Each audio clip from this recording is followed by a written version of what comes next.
semua, jumpa lagi dengan saya Edi Waluyo. Welcome to my channel.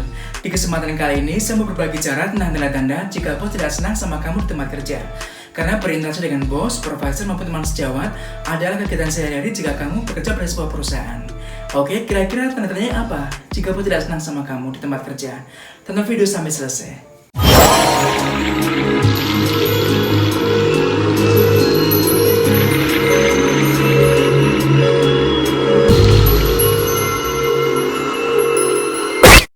Halo, kembali lagi. Pertama-tama, sebelum bisa melakukan bahasan lebih lanjut, saya ingin kamu introspeksi diri dulu atau berpikir sejenak. Mengapa bos tidak senang sama kamu di tempat kerja? Apakah karena kamu sering terlambat kerja? Apakah mungkin kamu sering melakukan kesalahan? Atau mungkin kamu sering banyak membuat permasalahan di tempat kerja, sehingga bos tidak senang sama kamu? Nah, jawaban inilah yang akan menggambarkan apa sih kira-kira jawabannya. Oke, tanda yang pertama jika bos tidak senang sama kamu adalah tanda yang pertama adalah tidak mau bicara. Oke. Tidak mau bicara. Sama halnya dengan kamu ketika kamu tidak senang dengan seorang. Pasti kamu malas bicara dengan dia atau dengan mereka. Boro-boro kamu menyapa. Bahkan kamu bicara aja nggak senang kan sama dia. Nah, sama halnya dengan bos. Ketika bos tidak senang sama kamu, bos malas bicara dengan kamu. Bahkan ketika kamu ada urusan dengan bos mau bicarakan di kantor, bos pasti akan menunda dan tidak punya semangat untuk bicara sama kamu. Contohnya, bos akan menjawab, temuin saya lain kali karena saya lagi sibuk kerja. Seperti itu, karena memang dasarnya bos tidak senang sama kamu. Dan jika bos ingin menyampaikan sesuatu atau ada urusan dengan kamu, beliau lebih senang menyampaikan lewat teman sekerja kamu, jadi bukan langsung lewat kamu. Seperti itu. Dan untuk tanda yang kedua adalah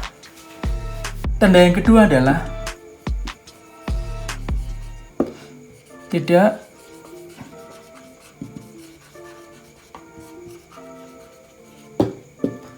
melibatkan kamu.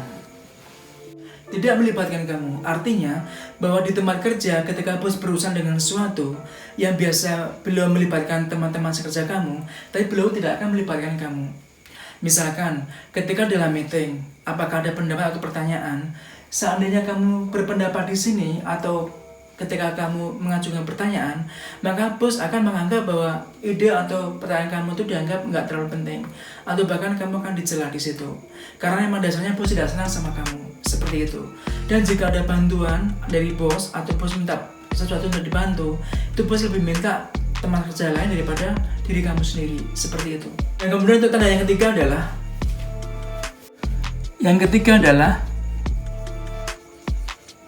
tidak mendukung. Oke. Tidak mendukung artinya adalah ketika kamu kerja keras dan berusaha semaksimal mungkin untuk pekerjaan kamu, mungkin bos bisa menghargai hasil kerja kamu, tapi untuk mendukung jabatan dan promosi kamu, bos tidak akan menyupport ke sana. Jadi sebagus apapun kamu kerja, kalau bos tidak suka sama kamu dan nggak senang sama kamu minta promosi, bos tidak akan mendukung dan membantu kamu untuk promosi. Percaya sama saya, karena ini hanya dipakai untuk menyelesaikan pekerjaan kamu. Jadi ketika bos tidak senang sama kamu di tempat kerja, kamu hanya dipakai sebagai media untuk menyelesaikan pekerjaan mereka, agar pekerjaan mereka beres atau pekerjaan kamu beres. Tapi beliau tidak akan mendukung kamu untuk promosi dan perkembangan karir kamu, seperti itu. Selanjutnya untuk tanda yang keempat adalah marah atau komplain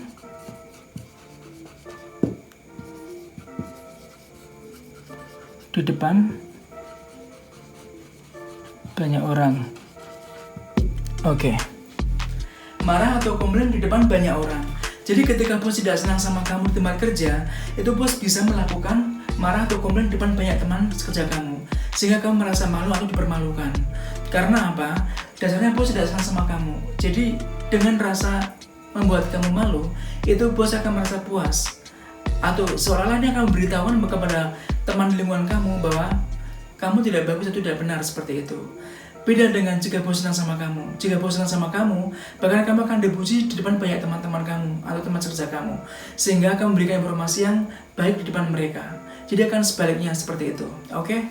Sebagai contoh, ketika kamu melakukan kesalahan dan di situ ada bos, maka kamu akan dimaki-maki dan dimarah-marahin habis-habisan di situ.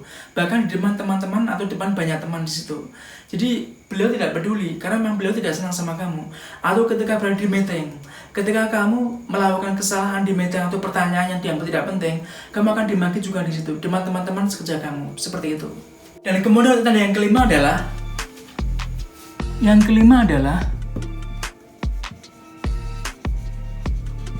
memberi beban kerja. Oke? Memberi beban kerja. Nah, ketika bos tidak senang sama kamu di tempat kerja, maka bos biasanya akan memberi beban kerja yang lebih banyak buat kamu. Tujuannya biar kamu di situ kewalahan, atau bahkan bos bisa memberikan pekerjaan di luar kemampuan kamu. Sehingga ketika kamu tidak bisa menyelesaikan pekerjaan yang bagus, maka bos akan mengumpulkan kamu dan marah-marah dan ngomel-ngomel ke kamu. Oke, ini harus hati-hati. Karena ketika bos itu tidak senang sama kamu di tempat kerja, maka bos bisa melakukan apa saja untuk membuat kamu di situ tidak nyaman, seperti itu. Oke. Dan selanjutnya yang keenam, yang terakhir adalah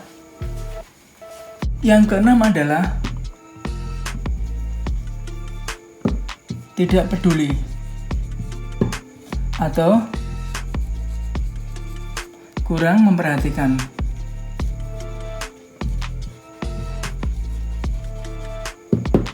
Oke. Tidak peduli atau kurang memperhatikan kamu.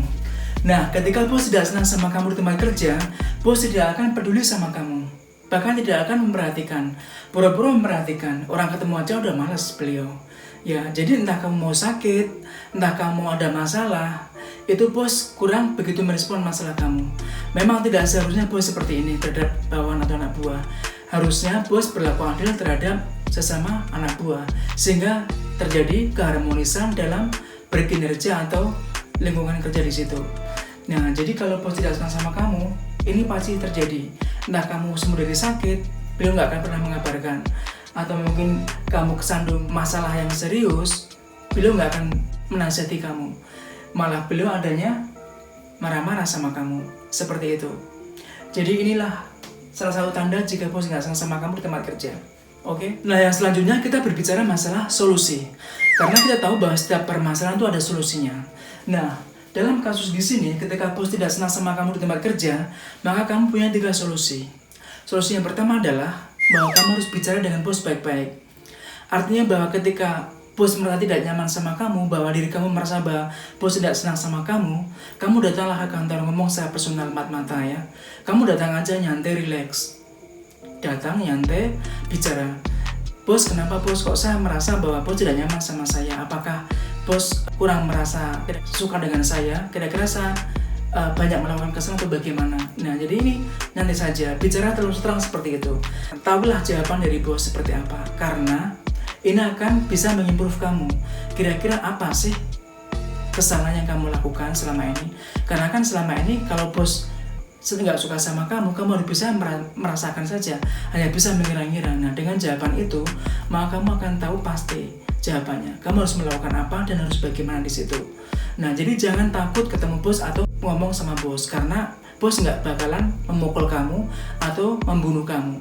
Karena bos makan nasi, kamu juga makan nasi. Jadi nyantai aja, tetap bicarakan baik-baik di kantor. Jadi temuinlah bos, jangan takut ketemu bos, oke? Itu cara yang pertama. Sedangkan cara yang kedua adalah kamu bisa minta tolong ke human resource atau ke HRD. Kamu bisa ngomong bahwa saya merasa bahwa bos kok kurang nyaman sama saya merasa bahwa bos tidak suka sama saya. Tolong bisa minta solusi atau nasihat sama pihak HRD. Maka nanti pihak HRD akan bisa ngasih solusi antara kamu dengan bos kamu di situ. Apa yang harus dilakukan dan apa yang harus tindakan yang diambil, seperti itu. Kemudian solusi yang ketiga adalah ini ada hubungannya dengan divisi. Jika di departemen kamu atau di tempat kerja kamu ada beberapa divisi atau departemen, maka kamu bisa pindah departemen jika mangkok kamu tidak mau bertahan di departemen tadi dengan bos tadi. Tapi jika di perusahaan kamu tidak ada divisi lain atau departemen lain, saran saya sebaiknya kamu pindah kerja saja untuk mencari bos yang bisa memperhatikan atau memperlakukan kamu dengan baik. Tapi kamu juga harus mengimprove dan refleksi diri, kira-kira kekurangan kamu apa dan kelebihan kamu apa, sehingga kamu bisa meningkatkan kemampuan kamu dan kualitas kamu di situ, sehingga hal ini tidak terjadi di pekerjaan mendatang atau di pekerjaan lain seperti itu. Oke, pada akhirnya semoga paparan saya di sini bisa memberikan kamu informasi dan manfaat tentang tanda-tanda jika bos tidak senang sama kamu di tempat kerja. Dan semoga ini bisa diterapkan dalam kehidupan sehari-hari di tempat kerja untuk membaca seperti apa karakter bos jika tidak senang dengan kita. Nah, seperti itu tujuan saya, Dan bagi yang belum subscribe, silahkan subscribe untuk mendukung channel ini agar berkembang. Dan nantikan video saya selanjutnya,